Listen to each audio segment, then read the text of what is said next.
Hello again, spooky friends. Today I am going to talk about old Halloween movies from the 1930s and 1940s that are worth giving a watch.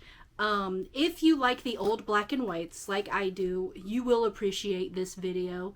If you don't appreciate it, still just give it a watch. Who knows, you might find one of them sound interesting and you decide you want to watch.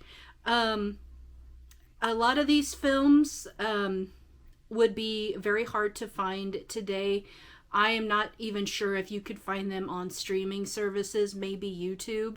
I just happened across these movies, believe it or not, on Turner Classic Movie Channel. They started at the beginning of October, like once a week, having these old, scary black and white films each week. Some of them I had already seen, though, like a million trillion times in the past, but some of them I hadn't. Some are new to me. So let's get in, because I've got a long list and I'm going to talk briefly about each one just to kind of give you an idea of what it is about. So the first one is 1947's Scared to Death. And it is a dead woman lying in a morgue relates the tale of how she ended up there, with a story that includes a hypnotist, a dwarf, a masked figure, and it stars Bela Lugosi, who just celebrated a birthday, by the way. It has some light comedy, suspense, drama, surprises, and the creepy factor. It's a great scary movie, as well as a great whodunit film, and I give it 5 stars. There's no slow moments in this film. It starts off with her in the morgue, and the story just keeps unfolding from there. It just keeps going. It does not stop. It is great. I love Bela Lugosi's character. So mysterious. Those eyes. I'm telling you, those eyes. Next up is 1945's Isle of the Dead. An odd assortment of people quarantine on a plague-ridden Greek island find desecrated graves and begin to fear that vampires are walking among them. This one stars Boris Karloff. It has a lot of drama, the creepy factor. It has very slow parts of it, but the end is suspenseful. So it's one of those that it is very slow, but you have to just stick with it to get to the end, and then the end will pick up after that. Next up is 1932's Dr. X, and this one stars Fay Wray. This one has a lot of comedy, mystery, spookiness, lots of green lights and green props. I don't know what that was all about, but whatever. And it works. It gives it the creepy factor, that's for sure. It is slow to start, but the special effects are pretty good considering it came out in 1932. I mean, the special effects were really good for coming out in that time. But it's a reporter and a scientist's daughter. They set a trap to catch a serial killer who commits his crimes only during a full moon. It's a very interesting film. Definitely give it a watch. The next one up also stars Fay Wray, and it's 1933's The Mystery of the Wax Museum. Now, Vincent Price also recreated this film as well, and I do like the Vincent Price version as well, but this one is not with Vincent Price. It has comedy, it is spooky, and it is about a string of disappearances and a series of grave robberies give clues to the bizarre secret behind a sinister man's extraordinary wax museum. There's also, for the Wax Museum, there are several versions of this film that have been remade over the years, and they are all nothing compared to this first one, the original one. Even Vincent Price's, to me, is not as good as the 1932 original version. Next up also stars Fay Wray. It is 1932's The Most Dangerous Game. Shipwreck survivors enjoying the hospitality of a Russian count on a remote island are shocked to discover that their host loves to hunt humans. Now, this film is extremely slow. It is boring until it starts to get towards the end, and then the movie picks up and it's very suspenseful. And you kind of figure towards the end, like once the suspense starts picking up, you kind of realize what's going on. So the ending is not very big of a shock. But yeah, it's one of those, you just got to hang on until the end and then it will pick up.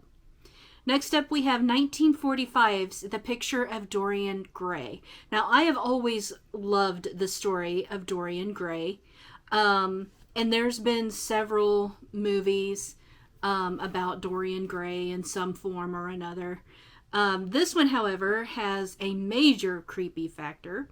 The handsome but morally corrupt Dorian Gray retains his youthful looks, while a portrait of his grows uglier with each transgression.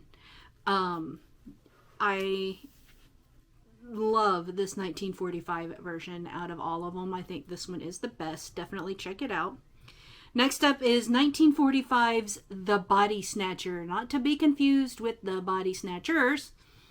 A coach driver supplies cadavers to a doctor and his assistant for research, but the doctor is growing suspicious about the source of his corpse supply. Now, this movie is somewhat slow, so you have to bear with it, but it is a very good movie. It's very interesting. It's slow, and it definitely has that creepy factor to it. So definitely check it out. It's really good. Next one is another Fay Wray, and I promise this is the last one starring Fay Wray. It is 1933's The Vampire Bat. The town fathers suspect there has been a resurgence of vampirism when a number of villagers begin to die from massive blood loss. It is suspenseful. It is action from start to finish, and there is some light comedy involved as well. It is so good. Definitely give it a check out. As you can tell, any film with Fay Wray is going to be a very good film. She was just one of those actresses that could pull a scene together. And all of the characters in all of the movies that she's been in were the same way. They could make comedy. They make you interested in the movie, and that is the signs of a very good actor or actress. Even though the movie is slow, you still have to keep watching. And that's what I say, like, if the movie is slow, just hang on. Just stick with it, because it's going to pick up. That's how a lot of movies were back in those days, and especially a lot of Fay Wray films were that way as well.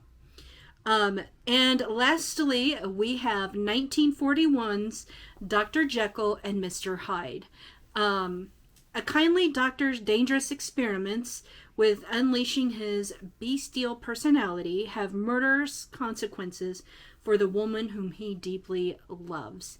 There also has been other movies for Dr. Jekyll and Mr. Hyde, but this one is from 1941.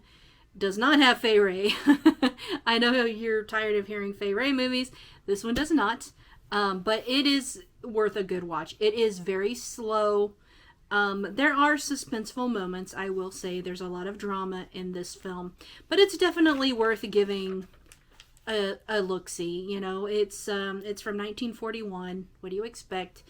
So any of these movies are very good films. If you like the old school black and white horror, suspenseful, whodunit type films, I wouldn't quite say any of these are film noir films. They were horror for back in those days. I mean, people were watching these films and just being terrified because they were not seeing these kinds of things ever before. This was the first time that it had ever happened. You know, for us, if a movie were to come out and it was exactly like it was, let's say, like back in 1932's The Most Dangerous Game. If that were to come out today and be word for word and no action, no special effects or anything like that were to come out today, people would hate it.